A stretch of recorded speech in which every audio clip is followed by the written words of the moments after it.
Hello my dear student, welcome to target coaching classes. आज आप लोग देखेंगे क्लास 10th के बुक से हम विद्या से चैप्टर 9 वृत्तों से संबंधित क्वेश्चन कराने जा रहे हैं। ठीक है, तो आपका विद्या से पूरा क्वेश्चन सॉल्व कराया जाएगा। और ध्यान देंगे, पहला क्वेश्चन यहाँ पर लिखा गया है। पहला प्रश्न दिया गया है, दो वृत्तों की परिधियों में 2:3 का अनुपात है। इसका मतलब आप समझेंगे कि दो वृत्त दिया गया, एक वृत्त यह है, मैं समझिएगा, दूसरा वृत्त यह है। ठीक है, अब कह रहा है इनके परिधियों में 2:3 का अनुपात है। तो परिधि क्या होता है बाबू? इसी को बोलते हैं परिधि, सरकमफ्रेंस को क्या बोलते हैं? परिधि। ठीक है, तो इसका मानेंगे, इस वृत्त का रेडियस क्या है? R1 है। इस वृत्त का क्या है? रेडियस R2 है। ठीक है, लिखेंगे परिधि का अनुपात, दो वृत्तों की परिधियों का अनुपात कितना दिया गया बाबू? यहाँ पर नीचे कर लेंगे 2:3। ठीक है, तो उनके क्षेत्रफल का अनुपात में ज्ञात करना है। तो इसका परिधि का फॉर्मूला क्या होगा? 2πr होगा। r की जगह क्या हो जाएगा? R1। इसका 2πr2। मतलब यहाँ पे ये दिया बाबू, इसको लिखेंगे 2πr1 upon 2πr2 equal to 2/3। बोले यहाँ तक समझ आ रहा है सबको? 2πr1 upon 2πr2 equal to 2/3। अब देखेंगे 2π से 2π आपका कट जाएगा, तो क्या आ जाएगा? R1 upon R2 equal to कितना हो जाएगा? 2/3। यहाँ तक किसी को प्रॉब्लम नहीं? ये आपका क्या आ गया? R1 और R2 आ गया। मतलब R1 की वैल्यू कितना आ गया? 2। R2 की वैल्यू कितना हो गया? 3। अब उनके क्षेत्रफल का अनुपात बताना। हमें प्रश्न क्या पूछा है? क्षेत्रफल का अनुपात। तो लिखेंगे हम क्षेत्रफल का अनुपात इक्वल टू, पहले का क्षेत्रफल का फॉर्मूला क्या होगा? πr²। तो क्या हो जाएगा? R1 का स्क्वायर हो जाएगा, πr2 का स्क्वायर। अब ध्यान देंगे, पाई से पाई कट जाएगा, नहीं कट जाएगा? R1 इक्वल टू कितना दिया है? 2 दिया है। R2 इक्वल टू कितना दिया है? 3। तो 3 का स्क्वायर कर लेंगे। 2 का स्क्वायर कितना हो जाएगा? 4। 3 का स्क्वायर कितना हो जाएगा? 9। तो आपका आंसर कितना हो जाएगा? कितना हो जाएगा? 4:9। कौन सा विकल्प सही होगा? हाँ, फर्स्ट को क्लिक कर लें। ठीक है, इसको नोट करें, इसको सेकंड क्वेश्चन पा दें।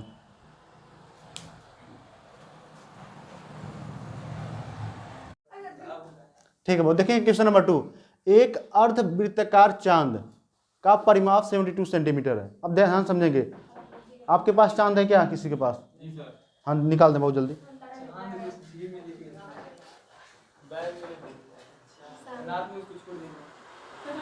अरे बाबू, आप चांद भी नहीं लाए। देखें इधर, एक देखिए बाबू, एक चांद है। संदीप बाबू इधर देखें, ये चांद है। ठीक है ना, ऐसे होता कि नहीं होता? अर्धवृत्ताकार चांद है। कह रहा इसका परिमाप समझते क्या होता है? मतलब देखें बाबू, ये पूरा यहाँ से लेकर यहाँ, तो ये ऐसे ऐसे आया, इसे ऐसे पूरा, ये जो पूरा होगा एरिया, ये क्या होगा? पूरा लंबाई क्या होगा? इसी को बोल रहे हैं परिमाप। तो चांद का परिमाप कितना दिया? 72। लिखेंगे चांद का परिमाप, चांद ये दो रहेगा, चांद का परिमाप इक्वल टू 72 सेंटीमीटर। अब चांद का परिमाप कैसे निकालेंगे? आपको निकालना रहे तो कैसे निकालेंगे? अब ध्यान देंगे, ध्यान से, ये क्या पूरा सर्कल होगा कि नहीं होगा? हाँ, तो इसके बीच में सेंटर होगा, तो इतने को हम क्या बोलेंगे? रेडियस बोलेंगे। ठीक है, ये समझे, इधर नीचे नहीं, बहुत ध्यान दें, ये क्या होगा? रेडियस होगा। ठीक है, अगर हम यहाँ से लेकर यहाँ तक का डिस्टेंस की बात करें, यहाँ से लेकर यहाँ तक के डिस्टेंस की बात करें, तो ये क्या है समझेंगे?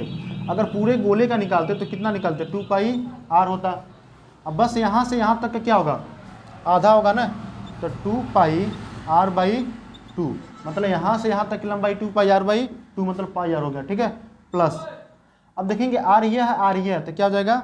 2r इक्वल टू कितना हो जाएगा? 72। देखेंगे 2 से 2 कट गया हमारा। पाई का वैल्यू कितना होता है भाऊ? 22/7r plus 2r equal to 72। ठीक है, अब हम क्या करेंगे? इसके नीचे 1 कर लेंगे, दोनों को एलसीएम लेंगे, कितना हो जाएगा? 7। ये कितना हो जाएगा? 22r plus 14R equal to 72। ठीक है, इन दोनों को ऐड कर लेंगे तो कितना हो जाएगा, 4 2 6 36R अपॉन 7 इक्वल टू 72। यहाँ तक किसी भी प्रॉब्लम? अब ध्यान देंगे, अब लिखेंगे बाबू 36R इक्वल टू 72, ये 7 इधर जाएगा तो क्या हो जाएगा, मल्टीप्लाई 7 हो जाएगा। ठीक है, अब R इक्वल टू कितना हो जाएगा, 72 मल्टीप्लाई 7 अपॉन 36। अब 6 से काटेंगे हम, 6 6 जा 36, 6 1 जा 6, एक बचेगा 6 2 जा 12। अब काटेंगे 6 1 जा 6, 6 2 जा 12, तो R इक्वल टू कितना हो जाएगा, 7 2 जा 14। अब पूछा इसमें प्रश्न इसका व्यास। अब आप देखेंगे व्यास का फॉर्मूला क्या होता है, व्यास इक्वल टू क्या होता है, अंशिका बताओ व्यास का फॉर्मूला क्या होता है? व्यास बाबू यही है ना, यहाँ से यहाँ तक व्यास होता है। ठीक है, तो क्या हो जाएगा, 2R हो जाएगा। व्यास इक्वल टू क्या होता है, 2R होता है, तो क्या हो जाएगा 2 मल्टीप्लाई 14 इक्वल टू कितना हो जाएगा, 28 सेंटीमीटर। देखिए पूरा वीडियो में आ रहा है कि नहीं? ठीक है, चले यहाँ तक पहला ऑप्शन का देखें, दूसरे पहले का भी आप पहला ऑप्शन था, दूसरे का भी पहला ऑप्शन। स्टॉप कर लें। देखिए वो क्वेश्चन नंबर 3, यदि एक वृत्त का परिमाप और क्षेत्रफल संख्यात्मक रूप से बराबर है, पर इसका अर्थ समझेंगे। एक वृत्त दिया गया है, देखेंगे ये वृत्त है, ठीक है, इसका सेंटर ये क्या हो जाएगा, ये रेडियस R हो गया। ठीक है, कह रहा है इसका परिमाप और क्षेत्रफल दोनों क्या है, बराबर है। तो लिखेंगे बहु वृत्त का परिमाप, परिमाप इक्वल टू फॉर्मूला क्या होता है, 2 पाई R होगा। और वृत्त का क्षेत्रफल क्या होता है बहु, वृत्त का क्षेत्रफल पाई R स्क्वायर। अब लिखेंगे प्रश्नानुसार, क्या लिखेंगे हम, प्रश्नानुसार। प्रश्न के अनुसार क्या कह रहा है, वृत्त का जो परिमाप है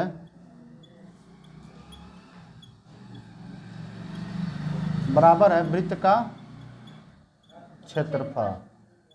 ठीक है, तो परिमाप कितना दिया बहुत, 2 पाई R, क्षेत्रफल क्या दिया, पाई R स्क्वायर। अब क्या करेंगे, ध्यान देंगे, यहाँ पे कोई कटने वाला है, इधर भी पाई है इधर भी पाई है, पाई से पाई कट गया।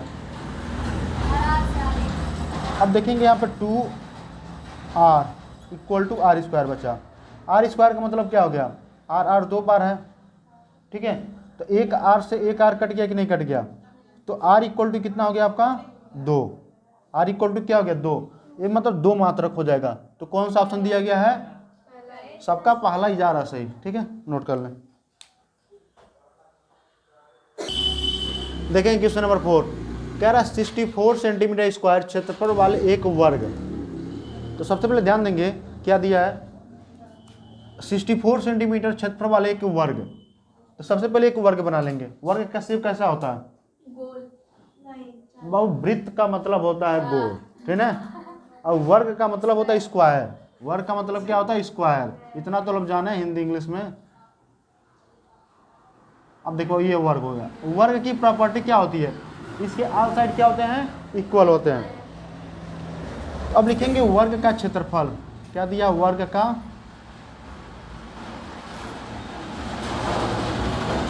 64 सेंटीमीटर स्क्वायर। फॉर्मूला क्या होगा वर्ग का क्षेत्रफल का, ए का स्क्वायर इक्वल टू 64। तो ए इक्वल टू कितना हो जाएगा, ध्यान दो, ए स्क्वायर है, उधर जाए क्या हो जाएगा, √64। तो ए इक्वल टू कितना हो जाएगा आपका, 8 सेंटीमीटर। ए इक्वल टू कितना हो गया, 8 सेंटीमीटर। मतलब ये क्या हो गया, ये कितना 8 सेंटीमीटर है, और ए भी 8 सेंटीमीटर, ये भी 8 सेंटीमीटर, ये भी 8 सेंटीमीटर। ठीक है, इतनी बातें समझ में आ रही है। अब कह रहा 64 सेंटीमीटर क्षेत्रफल वाले एक वर्ग के परिगत, परिगत मतलब बाहर की तरफ, एक वृत्त का क्षेत्रफल, इसके बाहर बाहर इसके एक वृत्त है। ठीक है ना, ध्यान दें, ऐसे टच करता हुआ, ठीक है, ऐसे गया वृत्त। ठीक है, बार बार एक वृत्त चला गया। अब इसे वृत्त का हमें क्षेत्रफल ज्ञात करना, वृत्त का क्या ज्ञात करना है, क्षेत्रफल। तो ध्यान देंगे बहुत, जब इसको हम ऐसे टच करा देंगे तो ये आपका क्या हो जाएगा, व्यास। ये क्या हो जाएगा आपका, व्यास। तो ये साइड कितना दिया, 8, और ये भी कितना दिया है, 8। ये कहाँ बन रहा है, 90 डिग्री। अगर मान लें हम ये A है, ये B है, ये C है, ये D है, तो हम व्यास का डिस्टेंस निकाल सकते नहीं निकाल सकते? AC AC कैसे निकालेंगे हम? पाइथागोरस थ्योरम से। तो AC का स्क्वायर इक्वल टू क्या हो जाएगा? AC का स्क्वायर इक्वल टू AB का स्क्वायर प्लस BC का स्क्वायर। अब AC का स्क्वायर लिख लेंगे हम, AB कितना दिया? 8 का स्क्वायर प्लस 8 का स्क्वायर, क्या हो जाएगा? 64 प्लस 64 कितना हो जाएगा भाऊ? 128। AC इक्वल टू कितना हो जाएगा? रूट 128। यहाँ तक समझ में आ रहा है सबको? अब हम क्या करेंगे भाऊ? इसको रूट से बाहर निकालेंगे तो कितना आ जाएगा? हम क्या करेंगे? 128 का यहाँ पे फैक्टर कर लेंगे ऐसे, तो 2 से काटेंगे कितनी बार? 6 इनसे 2 से काटेंगे 32 हो जाएगा ना। 2 से हो जाएगा 16, 2 से 8, 4, 2, 1। ठीक है, तो पेयर बनाएंगे। कितना पेयर बन गया? 1 पेयर, 2 पेयर, 3 पेयर, 1 2 बच गया। तो हम लिखेंगे क्या? ऐसे लिख लेंगे 1 2 3 4 5 6 7, 1 2 3, 1 पेयर हो गया, 1 पेयर हो गया, 1 पेयर, 1 बच गया। तो क्या लिखेंगे? AC इक्वल टू इसका 1 2 आ गया, इसका 2 बाहर आ गया और इसका 2 बाहर आ गया, ये रूट के अंदर हो गया। तो कितना हो जाएगा बाबू? 2 2 जा 4, 4 2 जा 8, 8 रूट 2। AC इक्वल टू कितना आ गया आपका? यहाँ तक आ रहा है, वीडियो में ध्यान देंगे। AC इक्वल टू कितना हो गया? AC equal to 8 root 2 centimetre आ गया। ठीक है, अब समझेंगे यहाँ पे क्या हो जाएगा? रेडियस कितना हो जाएगा? AC क्या व्यास है, तो त्रिज्या कितना हो जाएगा इसका? वृत्त इसका त्रिज्या कितना हो जाएगा? 8 रूट 2/2 हो जाएगा। तो कितना हो जाएगा? 4 रूट 2 हो गया। त्रिज्या कितना हो गया? 4 रूट 2, मतलब R की वैल्यू कितना हो गया? 4 रूट 2। अब पूछा क्या है? वृत्त का क्षेत्रफल। तो वृत्त का क्षेत्रफल का फॉर्मूला क्या होता है? हाँ, वृत्त का क्षेत्रफल equal to pi R square. Pi का मान वो कितना होता है संदीप? हाँ, 22/7। और R का मान कितना दिया? 4 रूट 2 का स्क्वायर। लिखेंगे 22/7। अब देखिए वो 4, अब देखेंगे इसको 4 रूट 2 मल्टीप्लाई 4 रूट 2 कर लेंगे, तो 4 4 जा 16, और रूट 2 का मल्टीप्लाई करेंगे तो क्या हो जाएगा? रूट 2 मल्टीप्लाई 2 करेंगे तो 1 2 बाहर आ जाएगा, तो 16 दूना कितना हो जाएगा? 32। ठीक है, अब क्या करेंगे हम? 22 का 32 से मल्टीप्लाई कर लेते हैं, 32 मल्टीप्लाई 22। अब देखें 22 को हम लिख सकते हैं क्या? 22 को हम क्या लिख सकते हैं भाऊ? 32 2 मल्टीप्लाई 11 ऐसे लिख सकते हैं क्या? तो इसका 2 से करेंगे कितना हो जाएगा? 64 मल्टीप्लाई 11। जब भी किसी नंबर का 11 से मल्टीप्लाई करते हैं तो क्या करता है? 4 और 6 4 10 6 1 7, कितना हो जाएगा? 704। 704/7। अब 704 में 7 से हम डिवाइड कर लेंगे, 7 जा 7 कट जाएगा, यहाँ पे 0 आ जाएगा, यहाँ पे 4 आ जाएगा, डिवाइड जाएगा नहीं जाएगा, 1 0 बढ़ाएंगे, ये भी डिवाइड नहीं जाएगा तो 0 बढ़ा लेंगे, 2 0 हो गया, 100 हो गया। अब क्या करेंगे हम? 1 0 बढ़ाएंगे यहाँ पर, तो यहाँ पॉइंट लगा लेंगे, 7 5 35। तो 100.5 किस में जा रहा है? देखेंगे ये जा रहा है C। काटेंगे कितना हो जाएगा? 100.57 सेंटीमीटर स्क्वायर। ठीक है, इतना आपका एरिया आ गया। ठीक है, नोट कर लें। देखिए भाऊ, प्रश्न नंबर 5, दिए गए चित्र में ABCD वृत्त के अंतर्गत एक आयत है। ठीक है, यहाँ तक ABCD देख रहे हैं? नहीं लिखे हैं क्या? लिख लें भाऊ, A B C और D। ठीक ना, ABCD के अंतर्गत नहीं, ABCD वृत्त, ये वृत्त है, इसके अंदर क्या एक आयत है जो ABCD दिया। ठीक है ना, तो जिसकी लंबाई 8, लंबाई कितना दिया? 8, चौड़ाई कितना दिया? 6। तो छायांकित भाग का क्षेत्रफल, ये जो छायांकित किए हैं ये इसका भाग का क्षेत्रफल बताना। ठीक है, तो छायांकित भाग का क्षेत्रफल हम कैसे निकालेंगे? हम पूछना चाहें शिवम बाबू तो आप कैसे बताएंगे? कुछ अपने पास दिमाग लगाएंगे? बहुत दिमाग थोड़ा सा देख इधर, इस पूरे का एरिया निकाल कर, समझे? पूरे गोले का एरिया निकाल लें, मतलब वृत्त का एरिया निकाल लें, उसके बाद क्या करें? ये जो आयत दिया इसका एरिया घटा दें तो आ जाएगा नहीं आ जाएगा छायांकित भाग का क्षेत्रफल। तो हम सबसे पहले वृत्त का एरिया कैसे निकालेंगे? वृत्त का एरिया का फॉर्मूला क्या होता है? पाई R स्क्वायर। तो कहीं पे R दिया, यहाँ पे नहीं दिया हुआ। अब आर कैसे पता करेंगे, तो पिछले प्रश्न में थोड़ा सा याद करें, पिछले प्रश्न में क्या बताए थे, एस कैसे वृत्त था जिसका आयत दिया हुआ था, ठीक है, ये 8 है, ये 6 है, ये क्या हो जाएगा डायगोनल। तो यहाँ भी इसका क्या करेंगे, हम डायगोनल निकाल लेंगे, ठीक है। तो देखेंगे बहु यहाँ से निकालेंगे ए सी का स्क्वायर इक्वल टू क्या हो जाएगा 8 का स्क्वायर प्लस 6 का स्क्वायर, ए बी प्लस ये क्या हो जाएगा 6, 8 का स्क्वायर प्लस 6 का स्क्वायर, ठीक है। 8 का स्क्वायर वो कितना होता है 64, 6 का स्क्वायर 36, दोनों को जोड़ लेंगे कितना हो जाएगा 100, ए सी इधर जाएगा root, A C equal to कितना हो जाएगा 10 सेंटीमीटर। तो आपका रेडियस बाबू कितना हो जाएगा 10/2 इक्वल टू 5 सेंटीमीटर। अब समझ में आया, रेडियस कितना हो गया 5 सेंटीमीटर। अब हम लिखेंगे छायांकित भाग का क्षेत्रफल, छायांकित भाग का क्षेत्रफल, ठीक है।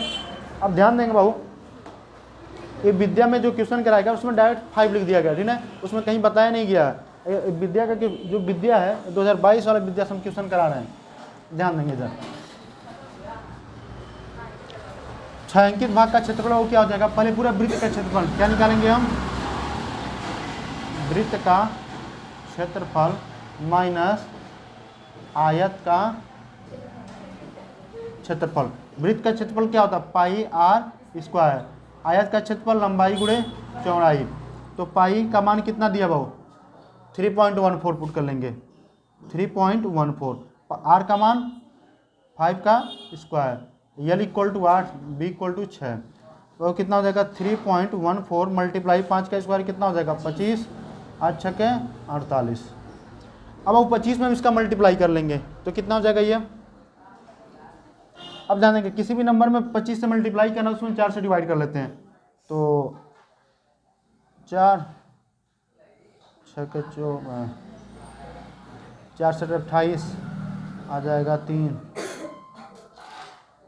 4 8 32 आ जाएगा 2.4 5 20, 2 अंक बाद पॉइंट ही है, यहाँ पर आ जाएगा पॉइंट, 2 जीरो बढ़ाएंगे तो कितना हो जाएगा ये,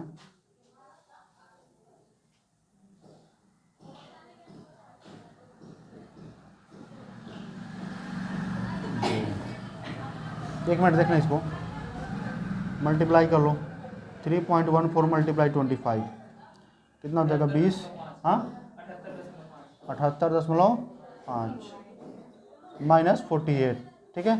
तो अब कितना आ जाएगा 78 सब्ट्रैक्ट कर लेंगे 78.5 में से हम 48 को सब्ट्रैक्ट कर लेंगे तो क्या आ जाएगा, यहाँ पे 5 आ जाएगा, यहाँ पॉइंट लग जाएगा 0 30, कितना हो जाएगा 30.5 सेंटीमीटर स्क्वायर, इतना एरिया। ऑप्शन नहीं लिखे हैं क्या, देख लेंगे कौन सा ऑप्शन सही है, इसका ऑप्शन बी सही है, ठीक है बाबू 13.5, इसका कौन सा ऑप्शन सही है बी सही है, ठीक है। हाँ जिसके पास विद्या होगा वो देख ले।